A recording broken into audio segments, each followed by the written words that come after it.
So again, the sales, revenue, receipts, and fees, net of sales returns, allowances, and discounts. So net sales yung ilalagay nyo dito. And this is for the third quarter ha. So ibig sabihin, this is July, August, and September ninyo na sales, revenues, and receipts. So yung ating net sales, ayan, gross sales natin 540 and then sales returns natin is 27,000. So 513,000 yung ating net sales. So ito yung ilalagay natin doon. 513. Ayan. So cost of sales natin, again, na-compute na natin to. Cost of goods sold, ayan, 270,000. So that would give us itong gross income na 243,000. So dito na tayo sa allowable itemized deductions. So i-add lang natin itong items na ito. So that is itong 155,300. 155,300. So ito, hindi ito nag-apply OSD. So that would give us itong net income na for this quarter, the third quarter is 87,700.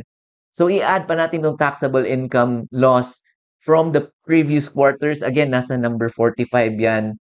So that is just the total taxable income to date ng second quarter ninyo.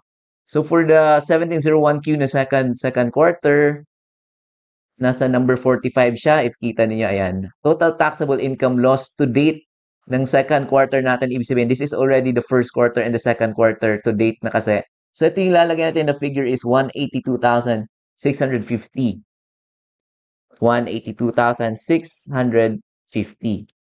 So, non-operating income, if may mga other than your business kayo na income like sales, nag-garage sales kayo and not related sa inyong business, dyan nyo ilalagay. And if you are, GPP or General Professional Partnership, if may mga, if practice of profession kayo or doing counting na if kasali kayo sa firm, ayan, yan yung ilalagay nyo dyan, General Professional Partnership. But in our example, 0 lang yan. So again, that would give us itong total taxable income to date. So that is just the third quarter, 87,700 plus yung previous quarters natin ng 182,650. So yung to date natin is 270,350. Ito yung taxable income natin to date. And then yung tax due niya, kita nyo, automatic na pag EBIR form, kinocompute niya that 3,053.